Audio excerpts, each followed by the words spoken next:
Let's talk about sugar.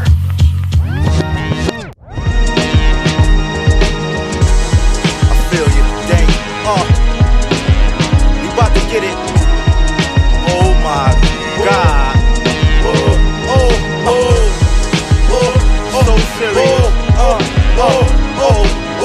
Turn me up a little louder. Get it crunk, yeah. Let's get 'em riled up. Let's go. It's only for my real. Big truck, Dillaway, fifth wheel with his stink pink gators. My Detroit players, game like air, that's why these boys hate us. We let the Morris tell the whole story. Bouncing the board and watch your board and party up. Get live with it. Start it up. When first researching the effects of sugar, I wanted to do it from a health perspective, and my studies took me on an unexpected ride as I learned the historical significance sugar has had on the enslavement of African people. See, we always hear about the slave trade, but never hear that the creation of sugar and the slave trade are linked. Before I could even get into what sugar does to our bodies, I must first dive into just how far the grief for this substance has extended. Due to Whitey's mischievous ways, sugar's been purposely put in the same category as natural sugars like what you find in cane or beets. I gotta point out that I'm not speaking of natural sugar, but refined sucrose. That's what that white crystal stuff is really called. According to William Duffy, author of Sugar Blues, sugar is nothing but a chemical. They take the juice of the cane or beet and refine it to molasses, and then they refine it to brown sugar, and finally to strange white crystals. White sugar or refined sucrose is a highly refined carbohydrate that is technically classified as a drug. If you look up its definition, it says a substance used as a medicine in treatment of a disease. It also says it's a narcotic, which is a drug that dulls the senses. And when you look at this society and the need for Whitey to keep the masses in check, you can see this substance has proven to be one of their most lethal weapons. Dr. Laylo Africa speaks of white sugar being used as a weapon for the enslavement of African people. Not only does refined sucrose enslave the internal organs of the body, destabilizing our inner biochemical balance and rob our body of essential vitamins and minerals, it literally was one of the reasons that led to the enslavement of our African ancestors. Sugar has an addicting taste, and with addiction comes greed.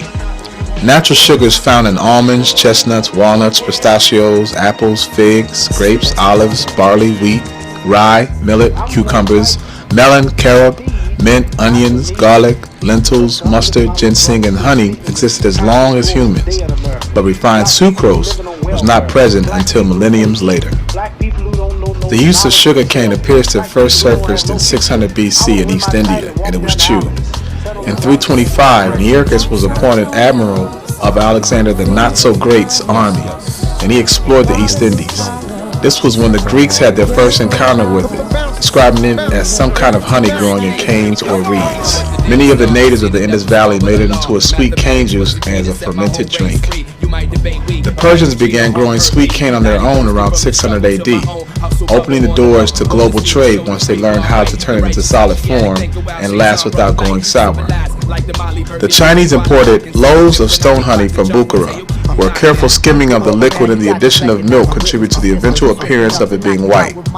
Author of Food and History Ray Tannehill writes, Roman writer Dioscorides gave it a new name, saccharum, later called saccharin, describing it as a sort of concrete honey which is called saccharum, found in canes in India and Arabia Felix. It is consistent, like salt and brittle between the teeth. At that time, a piece of saccharum was considered a rare and precious miracle drug, heavily in demand in the time of plague and deadly disease. This term was later changed to kanda, eventually becoming the English word candy. After the rise of Islam, sugar became a potent political form of bribery, where all kinds of people would sell their very souls for it. This is where the greed came in. European invaders of Kemet found that their ambassadors of the Kemetic court were being corrupted by the sugar habit and won over by bribes of costly spices and sugar. In 1306 AD, Pope Clement V headed a resurging wave of Christian crusades against the world. Their strategy was summed up by Dufty. In the land of the Sultan, which is in Africa, sugar grows in great quantities, and from it the sultans draw large income and taxes. If the Christians could seize these lands, great injury would be inflicted on the Sultan, and at the same time Christendom would be wholly supplied from Cyprus. What followed was 7 centuries of torture, leaving a trail of slavery, genocide, and organized crime. British author of The History of Sugar, Noel Dier, said, "It would be not exaggeration to put the tale and toll of the slave trade of 20 million Africans, of which 2/3 are to be charged against sugar." At first it was the Portuguese who were out in front. Henry the Navigator of Portugal explored the west coast of Africa searching for a field of sugar cane outside Arab dominion. Instead of finding sugar fields, he found what he deemed an even greater thing to exploit for profit: our ancestors. In 1444, this wicked pirate kidnapped 235 Africans from Lagos to Seville, where they were sold into slavery. So not only did Wadi find the perfect crop to sell for profit, he found the perfect human able to endure the demanding physical strength needed to cultivate this crop. This was the beginning of the Maangamizi, or Middle Passage. 10 years later, the Pope extended his blessing to the slave trade. He gave authority to all crackers to attack, subject, and reduce to slavery Africans and other non-followers of Christianity, which he deemed enemies. The scriptures of the alleged Holy Bible were perverted to provide solace for slave-holding Christian sugar, or better called drug pushers. American African poet Jean Toomer wrote in his 1923 work, Cain, "The sin what's fixed against the white folks, they made the Bible lie." By 1456, the Portuguese had control of the European sugar slave trade, with Spain not far behind. After the Moors, who were black, was exiled from Spain, they left behind large cane fields in Granada and Andalusia. The Dutch got into the game around 1500. Because they were skillful seamen, they were able to transport a large portion of our ancestors. They used our ancestors as credit to start their sugar empires in Antwerp, which was shipped from Lisbon, the Canary Islands, Brazil, Spain, and the Barbary Coast, then exported to the Baltic states, Germany, and England. In 1510, after Columbus's second voyage to the New World, he negotiated the transportation of Africans in the West Indies to work on the Spanish sugarcane plantations. King Ferdinand called for the kidnapping of a large amount of Africans to satisfy this need. By this time, the Portuguese were growing sugarcane with African slave labor in Brazil. In 1515, Spanish monks offered $500 in gold as loans to anybody who would start a sugar mill. By 1560, Charles V of Spain had built magnificent empires in Madrid and Toledo, Spain, off the exploitation of African free labor.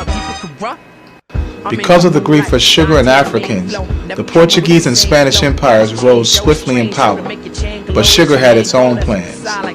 With all their power, these empires rapidly went into decline because sugar is a drug that is not prejudice. It seeks to destroy anyone who befriends it through consumption. After the fall of the Portuguese and Spanish, the British were next in line.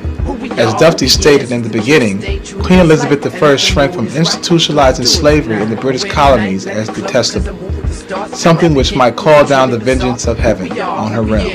But by 1588, she quickly turned from God-fearing to power-hungry, establishing the Company of Royal Adventures of England into Africa, creating for them a large monopoly in the West African slave trade. What's deep is how Whitey never ever saw, and in many circumstances still don't see us as human beings, but rather a product they could use or trade. We even got Negroes today who still think that we can civilize this savage who refuses to see us as human beings. The late Reverend Ishika Musa Barashango once stated on our relationship with Whitey, "If we couldn't civilize this white man when we were at our highest during the Nile Valley days, why would we think we can get him to change now?" Whitey treated Africa like it was a supermarket, shopping for sugar, spices, and a load of Africans in their cart. Free of charge, of course. This was mainly done to establish trade with the mistakenly called Native Americans because they were now turning the fermented raw sugar cane juice into rum. They gave this rum to the red men in trade for furs. The furs and sugar went to Whitey in Europe, and the molasses went to the colonials in the New World. This triangular trade went on until the land in Barbados and other British stolen islands were unable to produce any more crop because the land was exhausted. Sugar pushing became so profitable that by 1660 the British were willing to go to war.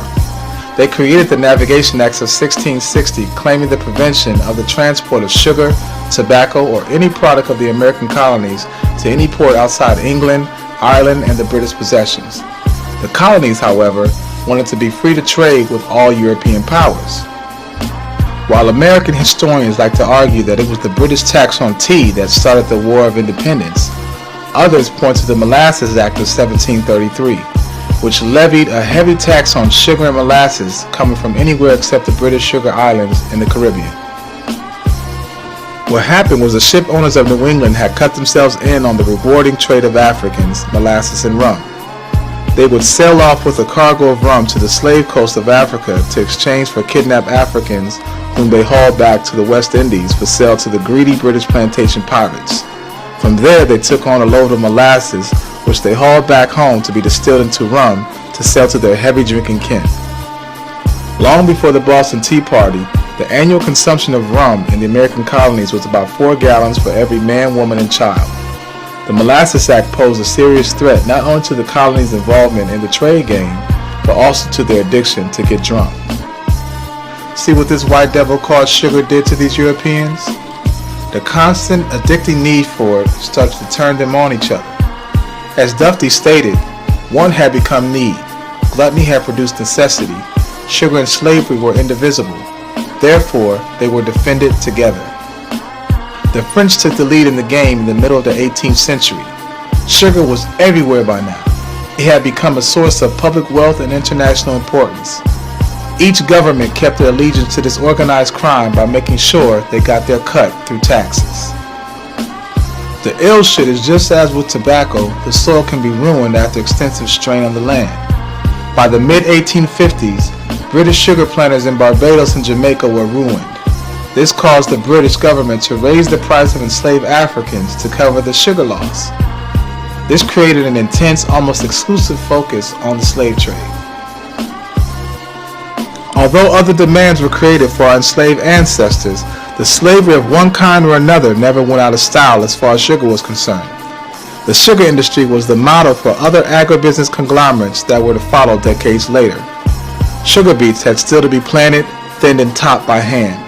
Growing sugar cane required backbreaking labor under the hot sun of those climates where the cane thrived. Tinning and cutting the sugar cane could not be mechanized. It had to be done by hand. Most of the hands were black.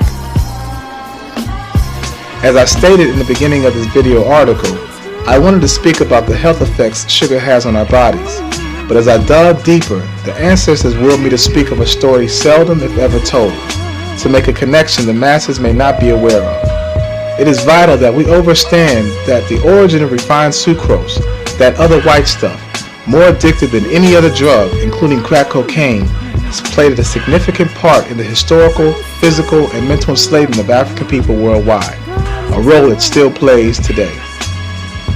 In part 2 of this video article series, I will continue the historical evolution of sucrose and begin to break down the effects this crystallized powder has on the human body.